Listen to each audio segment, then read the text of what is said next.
Eu estou me referindo ao sal integral.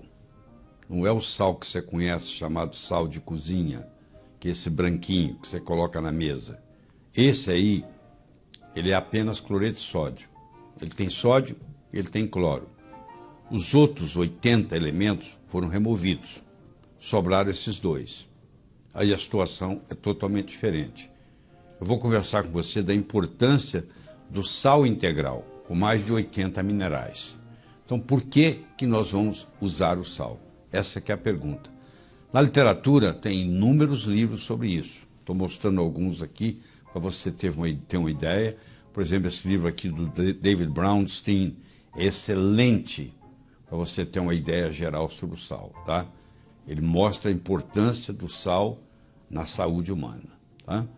E o sal que eu estou me referindo é o sal não refinado. Esse é que interessa. Então eu tenho 4 mitos que eu quero discutir com você aqui. Primeiro mito é que não existe diferença entre sal refinado e sal não refinado. A maioria acha que é a mesma coisa, que não faz diferença. E é a diferença que faz a diferença. O segundo mito, uma dieta baixa em sal é saudável. Não é verdade. Vou provar para você que estudos mostram que se você fizer uma dieta baixa em sal, primeiro você tem muito menos energia. E você vai a longo prazo sofrer uma série de consequências. Então essa chamada dieta hipossódica, ela não é uma dieta saudável. E ela é usada demasiado na medicina. Terceiro, que produtos baixos em sal são os preferidos. Não, não é verdade.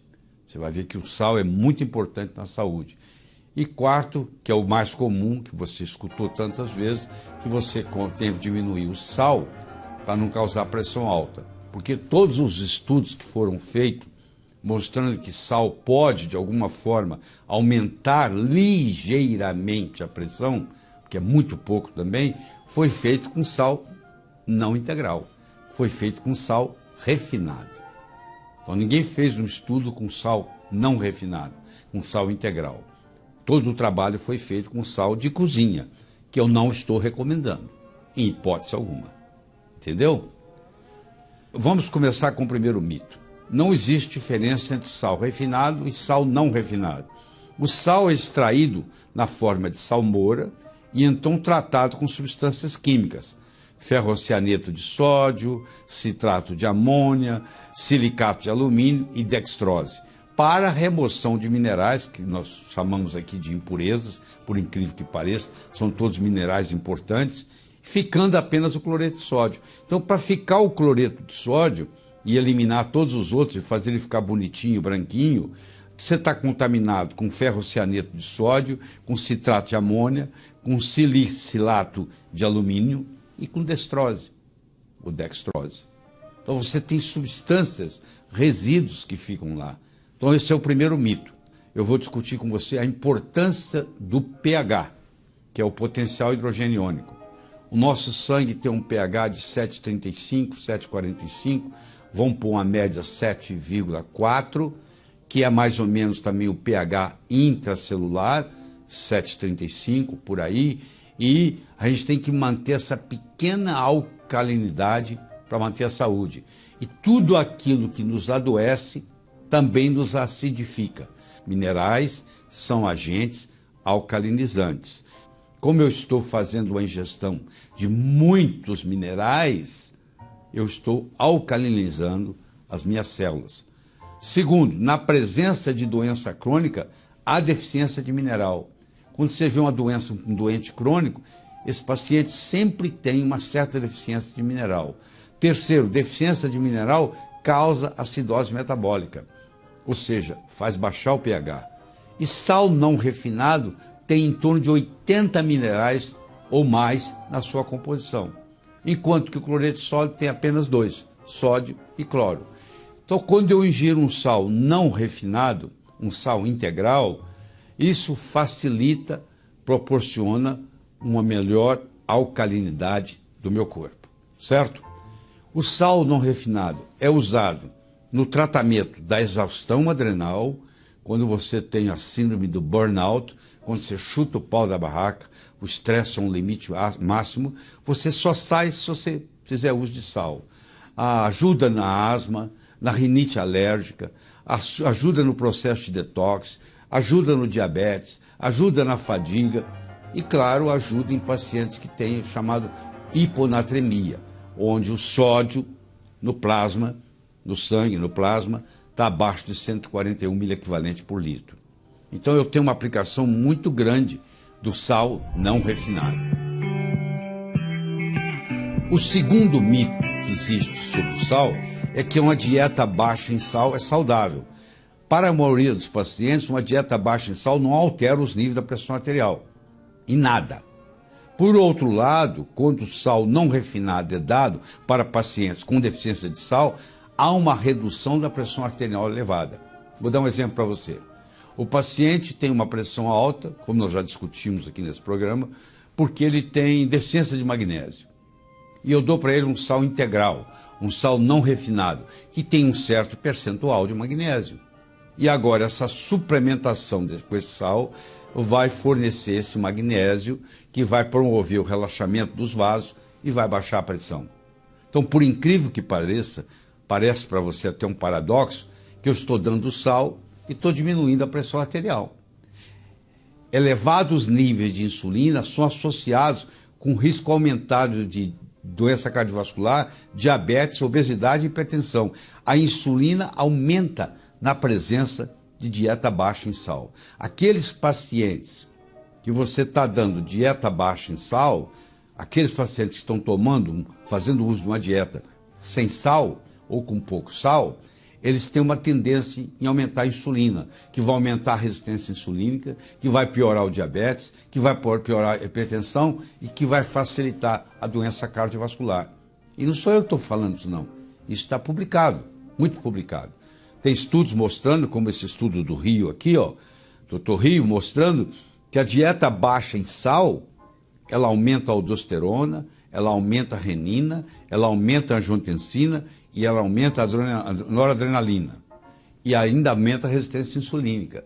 Isso tudo que eu mostrei aqui são coisas indesejáveis causadas pela dieta baixa em sal. Então esta não é a solução. Simplesmente tirar o sal da dieta. Acrescentar cloreto de sódio também não é a solução, porque aí eu tenho outros problemas. O que eu tenho que testar, eu convido você a testar, é o sal não refinado, é o sal integral.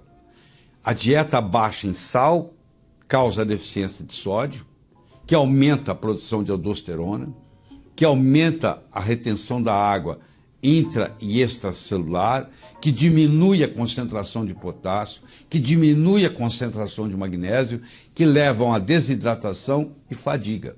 Então, o paciente que está fazendo uma dieta sem sal ou com muito pouco sal é uma pessoa cansada. Ela está sempre reclamando que está fadigada. Quando você introduz o sal não refinado, o sal integral, esse paciente cura a fadiga, o cansaço que esse paciente tem. Olha que interessante, publicado no American Journal of Hypertension. Há uma elevação do LDL colesterol nos pacientes em uma dieta baixa em sal. Mais um dado mostrando para você que dieta baixa em sal não é a solução. Eu posso mostrar vários. Nós vamos estar discutindo isso aqui. O terceiro mito é que devem ser recomendados produtos baixos em sal. Dietas baixas em sal predispõem à deficiência de cálcio, à deficiência de magnésio, à deficiência de potássio e causam depressão de vitaminas do complexo B. Estudos têm demonstrado que deficiência de minerais e vitaminas aumentam a morbidade e a mortalidade de doenças cardiovasculares, que é a que eu estou tentando reduzir. Então o efeito é exatamente o oposto do que vem sendo pensado. Uma revisão de 56 estudos com pacientes hipertensos mostrou que o efeito de uma dieta baixa em sal é mínimo redução, o que ocorre. A redução é muito pouco. A redução da pressão sistólica é de 3,7 milímetros de mercúrio e da diastólica 0,9. Você imagina um paciente que tem 180 por 90. Ele vai terminar com 176,3 por 89,1. Ou seja, falar de outro modo, um paciente que tem 18 por 9 de pressão, que está elevado, Se eu fizer uma dieta sem sal, o máximo que ele vai chegar é 17,6 por 8,9. Você vê que não mudou muito não. Não fez tanta diferença nenhuma do ponto de vista prático. Isso é uma meta-análise de 56 estudos publicados no JAMA, uma revista de alta credibilidade no meio médico. Sal integral não refinado destoxifica o organismo de bromo, tóxico com inúmeras consequências indesejáveis. O bromo é praticamente um veneno, é um halogênio que é venenoso, que infelizmente hoje no fermento brasileiro usa-se o bromo. E o bromo, que você come pão, por exemplo, você comer pão, massa fermentada, é feita com bromo. Então, se você ingere pão todos os dias, você tem uma certa intoxicação por bromo. E um jeito de você se livrar do bromo é fazer uso do sal integral. Mais uma razão para você fazer uso de sal integral. A dieta baixa em sal causa acidose, aumenta o risco de doença cardiovascular e mortalidade, causa dislipidemia, ou seja, perturba o colesterol e os triglicérides, faz um desequilíbrio de vitaminas e minerais e promove um acúmulo de substâncias tóxicas. Olá, posso tomar um minuto da sua atenção? Eu quero falar do livro Saúde Brota da Natureza, da minha autoria. Esse livro é uma joia preciosa para quem o possui. Ele fez sucesso durante 34 anos. Porém, depois da 25ª edição, eu resolvi não mais editá-lo em gráficas. Fiz apenas o e-book. Então, é só encontrado na internet. Antigamente, esse livro era assim: Saúde Brota da Natureza. Depois da 25ª edição, eu reformulei, acrescentei muitos textos, e se fosse hoje imprimi-lo, ele ficaria assim, 2 volumes, com 134 páginas a mais. E imprimi para mim, porque eu não lido muito com computador. Então, é uma preciosidade. E é um livro de cabeceira de muita gente. Trata de todos os assuntos, de qualquer problema sério que afeta a saúde humana, tem nesses livros. De tudo. É um livro que não poderia faltar numa família. E tem mais uma boa notícia. Diante da dificuldade financeira de milhões de brasileiros, eu resolvi colaborar também. Eu reduzi o preço do livro em R$30 por livro, no e-book. Ele vai custar agora apenas R$67. 67 reais. Até que a situação financeira do país melhore. De modo geral, que haja uma melhora visível. Então aproveite, presenteie a família, presenteie a si mesmo, faça a sua parte, que Deus já fez a dele. Obrigado pela atenção.